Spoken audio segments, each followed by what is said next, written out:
El Señor esté con ustedes. Del Santo Evangelio según San Juan. Gloria a ti, Señor. En aquel tiempo llegó Jesús a un pueblo de Samaria, llamado Sicar, cerca del campo que dio Jacob a su hijo José. Ahí estaba el pozo de Jacob. Jesús, que venía cansado del camino, se sentó sin más en el brocal del pozo. Era cerca del mediodía. Entonces llegó una mujer de Samaria a sacar agua, y Jesús le dijo: «Dame de beber». Sus discípulos habían ido al pueblo a comprar comida.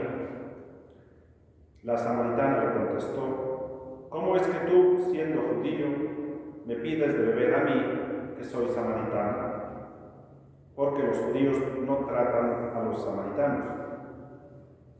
Jesús le dijo: «Si conocieras el don de Dios y quién es el que te pide de beber, tú le pedirías a Él, y Él te daría agua viva». La mujer le respondió: «Señor, ni siquiera tienes con qué sacar agua y el pozo es profundo. ¿Cómo vas a darme agua viva? ¿Acaso eres tú más que nuestro padre Jacob, que nos dio este pozo, del que bebieron él, sus hijos y sus ganados?» Jesús le contestó: «El que bebe de esta agua vuelve a tener sed, pero el que beba del agua que yo le daré, nunca más tendrá sed. El agua que yo le daré se convertirá dentro de él en un manantial capaz de dar la vida eterna». La mujer le dijo: «Señor, dame de esa agua para que no vuelva a tener sed, ni tenga que venir hasta aquí a sacarla. Ya veo que eres profeta. Nuestros padres dieron culto en este monte, y ustedes dicen que el sitio donde se debe dar culto está en Jerusalén». Jesús le dijo: «Créeme, mujer, que se acerca la hora en que ni en este monte ni en Jerusalén adorarán al Padre. Ustedes adoran lo que no conocen, nosotros adoramos lo que conocemos, porque la salvación viene de los judíos, pero se acerca la hora, y ya está aquí, en que los que quieran dar culto verdadero adorarán al Padre en espíritu y en verdad, porque así es como el Padre quiere que se le dé culto. Dios es espíritu, y los que lo adoran deben hacerlo en espíritu y en verdad». La mujer le dijo: «Ya sé que va a venir el Mesías, es decir, Cristo. Cuando venga, Él nos dará razón de todo». Jesús le dijo: «Yo soy el que habla contigo». Muchos samaritanos de aquel poblado creyeron en Jesús por el testimonio de la mujer. Me dijo todo lo que he hecho. Cuando los samaritanos llegaron a donde él estaba, le rogaron que se quedara con ellos, y se quedó allí 2 días. Muchos más creyeron en él al oír su palabra, y decían a la mujer: «Ya no creemos por lo que tú nos has contado, pues nosotros mismos lo hemos oído y sabemos que Él es, de veras, el Salvador del mundo».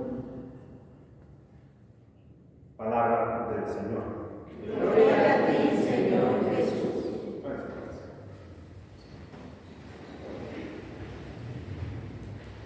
En el día de hoy nos regala la liturgia este evangelio precioso, entrañable, familiar, íntimo, de un encuentro muy personal entre Jesús y una mujer que, al no tener nombre, no nos relata el nombre.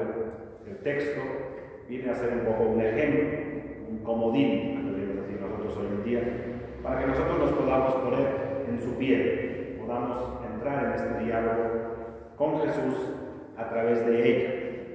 Muchas veces eso hacen los textos bíblicos, nos invitan a que nos insertemos en el texto y lo vivamos, que vivamos en este caso el diálogo de esta mujer con Jesús. Un diálogo que, como todo diálogo, inicia con lo humano, inicia con lo básico, inicia con algo tan básico y sencillo como es un hombre cansado del camino, así lo dice el texto, cansado, a mediodía, en el calor, que le pide un vaso de agua a una mujer que está en un pozo. Es un diálogo desde la humanidad, desde la sencillez, desde las necesidades más básicas del hombre, en el que uno le pide a la otra una ayuda. Pero ese encontrarse en la necesidad, lo vemos, inicia y abre luego un diálogo que llega hasta lo más espiritual, hasta lo más elevado. Primera indicación, por lo tanto, que nos deja este texto, que para entrar en diálogo entre nosotros y con Dios, no hace falta empezar desde arriba, diríamos nosotros. Es mejor, es más válido empezar desde abajo. Empezar desde la realidad en la que cada quien se encuentra. ¿Quieres entrar en diálogo con Dios? Háblale de dónde estás. Platícale de cuál es tu situación personal, familiar, de salud, emocional, psicológica, la que sea, desde tu humanidad, desde donde tú estás, desde lo que tú estás viviendo en este momento, es válido iniciar un diálogo en el que primero nos encontramos en nuestras necesidades, en unas necesidades que en este caso son correspondidas y que llevan luego a un desarrollo mucho más profundo. La vida espiritual, lo dirán algunos santos, es precisamente esa vida que se inicia desde abajo, no desde arriba. En este caso, insisto, de un hombre sediento por el camino, una mujer en un pozo, capaz de darle agua. Ahí empieza un diálogo, empieza una aventura, como empieza la aventura y el diálogo de cualquier buscador de Dios, buscadora de Dios, que quiera acercarse a Dios simplemente a entrar en esta forma de entendernos unos y otros. La mujer corresponde a Jesús, entendemos que sí, posiblemente le dio el agua que le pidió, tampoco le dice el texto explícitamente, pero enseguida le saca prejuicios, como que tú, un judío, me pides a mí, una samaritana, y ahí empiezan a conocerse y a entenderse mejor. Ella le plantea a Jesús sus dudas. ¿Cómo es que tú me pides? ¿Cómo es que tú me puedes ofrecer algo que llamas agua viva? ¿Cómo es que eres capaz de ofrecer algo que nuestro padre, en este caso Jacob, ni fue capaz de ello? Ella expresa sus dudas. Ese es otro elemento importante en el diálogo con Dios. Acercarnos con nuestra humanidad y compartirle a Dios nuestras dudas, nuestras oscuridades, nuestros miedos, todo aquello que no entendemos. Si se vale, no solo se vale, si es bueno ofrecerle a Dios lo que hay en mi corazón, lo que no entiendo, lo que me supera, aquello con lo que lucho, todo aquello que me hace ruido, o que yo entendía de otra manera, ofréceselo, dialoga, cuenta, platica, comparte. No le quieras presumir a Dios una vida que no tienes o una seguridad que no has logrado. La oración con Dios es ese compartir sincero, honesto, en el que ponemos en sus manos lo que somos, cómo somos y lo que estamos viviendo, sin más complicación. A partir de ahí, a partir de este diálogo que estamos escuchando, se ofrece Jesús a ella. Ahora ya no es Él el que pide, ahora es Él el que se ofrece. Y eso es lo que hace Dios con nosotros. Primero, pedir esa cooperación humana. Dame un vaso de agua, entra en relación conmigo, comparte de lo que eres y de lo que vives, para que luego sea Dios el que se ofrece a nosotros.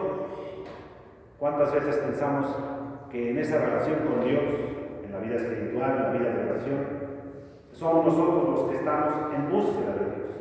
Y aquí descubrimos a un Dios que está en búsqueda de nosotros, un Dios que está en búsqueda del ser humano, en búsqueda de sus hijos, de sus hijas, un Dios que se quiere ofrecer a aquellos que quieran dialogar con Él y que además ofrece inmensamente más de lo que nosotros le podamos ofrecer. Ante esa oferta humana y sencilla del vaso de agua, Él se ofrece, ahora sí, con agua viva, Él se ofrece con una vida que desborda, con una vida que va más allá de la vida que nosotros le podemos ofrecer. Dios corresponde al hombre de una forma sobreabundante. Dios se derrama, como dice tantas veces la Escritura, se derrama en nosotros, se desborda en nosotros. Dios excede aquello que nosotros podamos esperar. Porque así es Dios. Jesús lo dirá de muchas otras maneras en su vida, con muchas de sus parábolas. Él nos da el 100 por 1. Si tú le das 1, Él te da 100. Si tú le ofreces algo humanamente sencillo, tan pequeño como puede ser un gesto, una obra de caridad y de misericordia, algo que tú le quieras ofrecer, Dios siempre corresponde de forma sobredimensional. Dios corresponde desde su naturaleza, y su naturaleza es la misericordia. Dios siempre corresponde en sobreabundancia. Y eso quien entra en una vida espiritual, quien verdaderamente confía su vida a Dios, lo vive y lo experimenta en esta vida. Y no estoy hablando de milagros ni de experiencias sobrenaturales. Estoy hablando de esa experiencia de Dios que tantos santos y santas nos han descrito antes que nosotros, que se vive ya en esta vida cuando generosamente ofrecemos nuestros dones a Dios.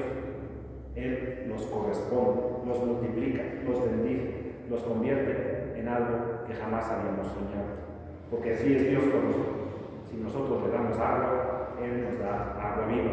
Si nosotros le ofrecemos algo de nuestras vidas humanas, Él nos da vida eterna. Es este un diálogo, por lo tanto, el que nos describe San Juan en este Evangelio, un diálogo sobreabundante, un diálogo espiritual, un diálogo místico, llamémoslo como sea, pero un diálogo que nos describe cómo es Dios con nosotros y cómo nosotros podemos acercarnos a Dios en esa relación dispareja, desequilibrada, en ese amor totalmente desequilibrado para la repetición con el que Dios nos ama. Un amor que siempre va más allá de lo que nosotros podamos ofrecer.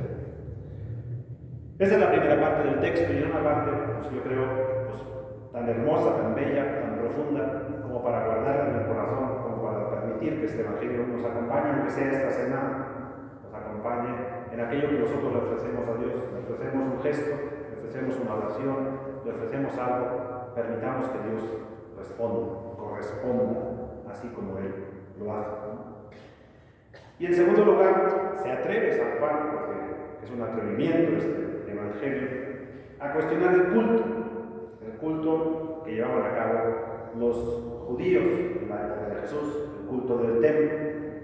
Había una disputa histórica entre dos templos, el de Jerusalén y el de Samaria, y esta mujer dice: a nosotros nos dicen que el culto verdadero es aquí, ustedes dicen que el culto verdadero es allá. Y cómo Jesús responde con algo tan rompedor que yo creo que ni siquiera nos atrevemos a veces a leerlo, y mucho menos a plantearlo, cuando dice: el verdadero culto es aquel que se da en espíritu y en verdad. Ya no será necesario ningún templo, porque los que quieran dar culto verdadero adorarán al Padre en espíritu y en verdad. Adorar a Dios verdaderamente y espiritualmente, y lo explicará mejor Jesús en otros momentos en sus evangelios, en el servicio al prójimo. El verdadero culto, dirá Jesús, es el culto en el que honramos la creación de Dios, especialmente la creación de Dios en sus hijos, en sus hijas, en el ser humano, en los demás. Ahí es donde se lleva a cabo el culto cristiano. Lo dice muy bien Jesús tantas veces, cuando dice: cualquier gesto, cualquier detalle, lo que ustedes hagan por sus hermanos, eso hacen por mí. Por lo tanto, ahí rinden culto a Dios, en el enfermo, en el desvalido, en el pobre, en el preso, en el desnudo, en el sediento, en aquellos que necesitan de nosotros. Ahí se lleva a cabo el culto cristiano. Nosotros en nuestras iglesias no llevamos a cabo culto.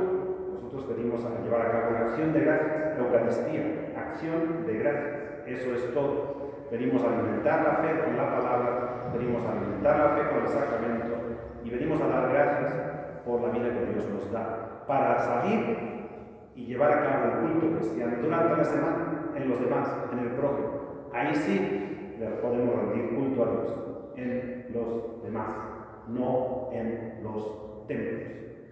Y eso Jesús lo formuló más claro imposible.